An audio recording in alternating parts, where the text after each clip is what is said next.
Hello, everybody. This is Jordan from Poison Noises, doing what is now the third part of this 5-part series of me crossing over my two loves of movies and music. Hopefully, you guys aren't like super irritated by these and me not putting out like pedal content, but this is just fun for me, man. And it's easy and I'm having a good time doing it. And hopefully you guys are getting some good movie recommendations from it. But yeah, if you haven't caught the first two videos, we'll link them.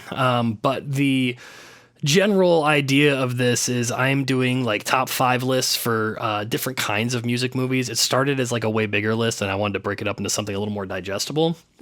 But also, it just made it easier for me to organize them in my head. I love making lists of like my favorite things, and I used to have more people to share those with like in person, but since the move, that's kind of migrated to this. And that's not necessarily a bad thing. It's a wider audience, and hopefully you guys want to participate in that in some way because that would be fun for me. I also totally appreciate any movie recommendations from you guys.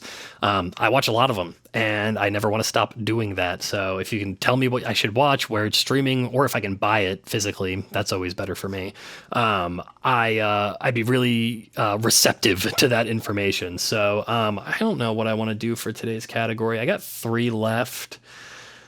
Maybe we just do musicals. Maybe we just jump into that.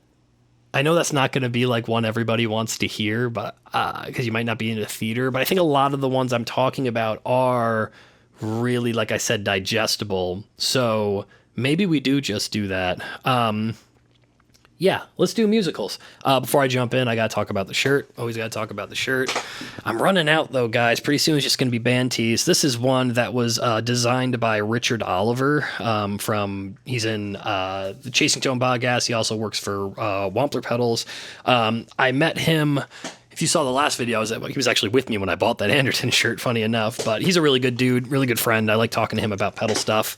And he took me and my wife around Guildford. And when we were over in Europe and showed us Andertons, took us to a really cool place to eat. Really good dude. He made this shirt. The shirt's really funny. I buy shirts that I think are funny and that my friends make. So moving on, let's talk about it. The top 5 list. So there's some stipulation for like what's considered a musical. These are not all going to be like Broadway, transpositions into from stage to big screen.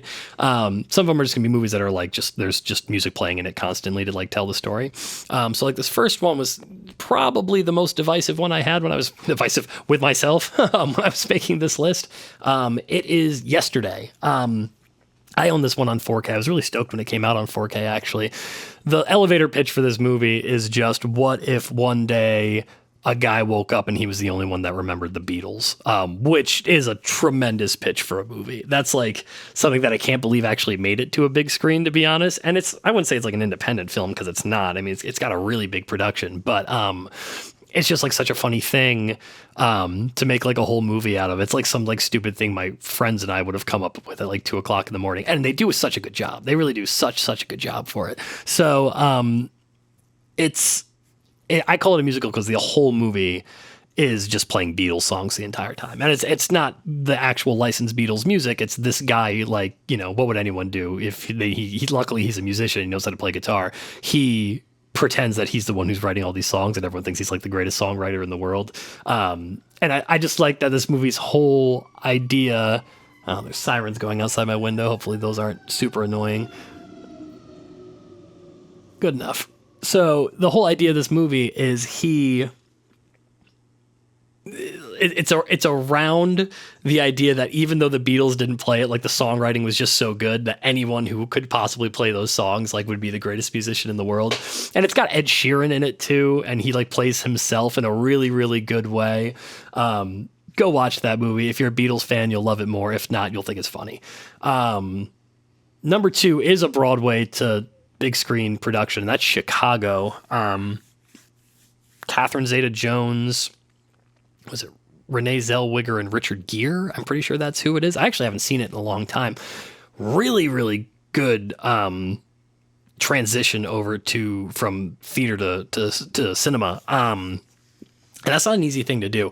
Sonically, this movie sounds really good. Also, I know that might sound weird, but like that's not an easy thing to do because theater sounds very different from a movie. And to find ways to like combine special effects sounds with the music to like make it work in like a cohesive way is really difficult and really admirable that they did it well in this movie. Chicago also just has like a lot of really catchy tunes that you like have stuck in your head later. So highly recommend go watch that flick. It's also paced really well. That's like a hard thing to do with that too, because theater traditionally, plays are usually a little bit longer than movies, generally speaking, not always. And so to be able to kind of make that all that, because there's a lot in that story, to make it all kind of fit in one place. Really impressive. Really fun story, too. Go watch Chicago. It's a little bit older, but should totally still hold up. I imagine it would at least.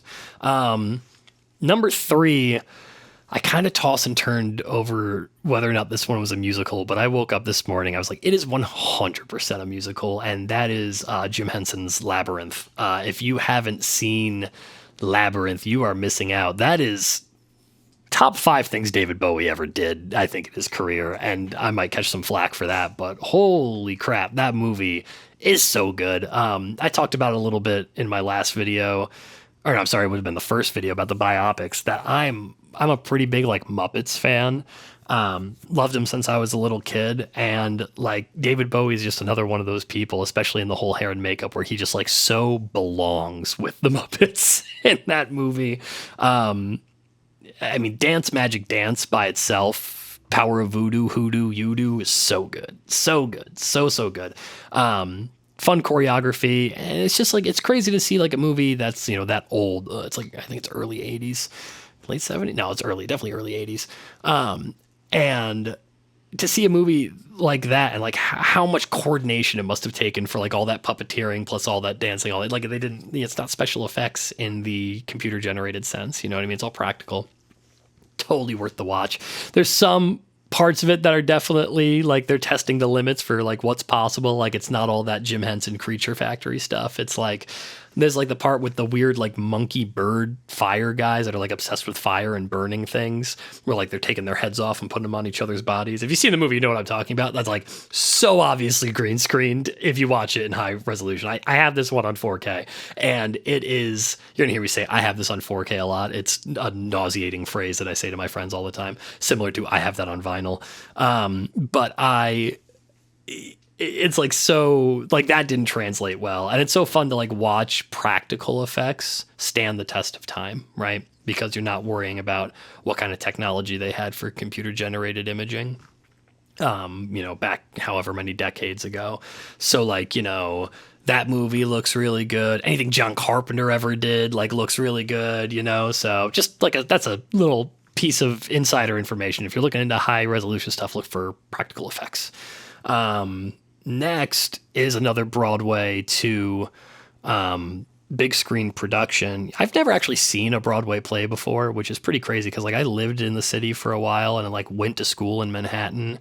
I just never had the time because I was interning at 2 places, working at Guitar Center in Brooklyn. I had 36 hours of commute a week. Like I had no time for Broadway. I'd still love to see one though. My wife's trying to get me to go. She's seen a bunch.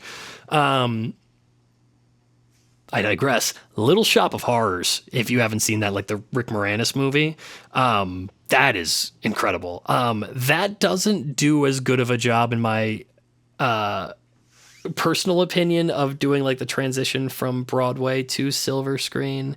It does an admirable job, but like some of the weird, like there's like a 3-piece chorus, 3 or 4-piece, I can't remember how many of them there are. I think it's 3, singing like the Little Shop of Horrors theme in the beginning as like things kind of transition. And that's something that really only works like well, like applicably in my opinion in like Broadway. But despite that, wow, there's sirens going on all day today. Despite that, I would say it's a really solid movie. Steve Martin has a great role in that movie. If you're a Steve Martin fan, totally worth watching. If you don't know the premise of that, it's like pretty much about like a space plant that comes to Earth and eats humans. And they made a Broadway production out of it. And the music is killer. Music's really catchy and really, really good. Feed Me, Seymour, Feed Me. You should go watch that movie. I don't know if it's streaming anywhere. I haven't seen it in a while, but it still holds a place right here for sure.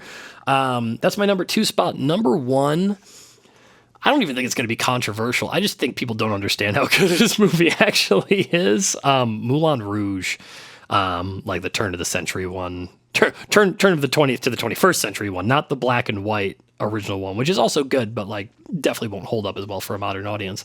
Ewan McGregor, Nicole Kidman. That's the one I'm talking about. Directed by Baz Luhrmann, who does this incredible job of taking like old classic stories that we know and applying like modern music and elements to them to make them more digestible to a modern audience.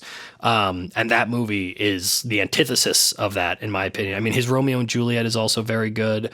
His Great Gatsby is also very good. But Moulin Rouge, for me, that's the pinnacle. I mean, it is, especially if you're like a rock fan there, or just like even just pop contemporary kind of music. There's this one incredible medley between the two main cast members. This is going to sound so hokey, but like it's really, really good, where they are communicating to each other for the first time how much they love each other using a medley of songs that all have the word love in them. And it just blends so perfectly, and it's incredibly orchestrated, and their vocal performances are insane. Like you wouldn't believe that Obi-Wan Kenobi could sing like that. Like it's so good. It kind of came out around that same time too, right? Yeah, it would have been, as Star Wars, I mean, is what I'm talking about, the prequel trilogy, which will not be making it anywhere onto this list, despite the incredible composition of John Williams. That's my number one spot. Go watch Moulin Rouge. It is so good. I'm pretty positive that's not streaming anywhere because I had to buy it last time I wanted to watch it. No 4K remaster. Criminally disappointing. But that's it. That's how it goes. You guys get it. That's my top 5 for musical films of all time. I always like to do like a notable mention. Let's give it to Wicked. Wicked, the first one, was really good. Now, I don't know the story of Wicked. Please don't spoil it in the comments. So I have no idea what's going to happen, and I'm on the edge of my seat. So it was I think paced pretty well. Obviously it's a gorgeous looking movie. We saw it in theaters pretty much opening night. My wife loves Wicked. And yeah, I'm really excited for the second one, which I think comes out later this year. So honorable mention goes to Wicked, and that'll be the first like non-controversial take I have on modern films probably in a while, because I'm pretty sure everybody liked Wicked. But that's it, everyone. Thank you so much. I got 2 more of these to do. I'm gonna try to release them pretty close to each other just to kind of keep you guys engaged. Again, my name is Jordan. I am from Poison Noises, which is normally a pedal company, but we're just trying to do other stuff in the meantime while I'm trying to figure out what I'm doing here. Don't want to have the bleak emotional tariff conversations during these videos, but this is keeping me really motivated, afloat, and having a good time. So hope you guys are enjoying it also, and I'll see you next time.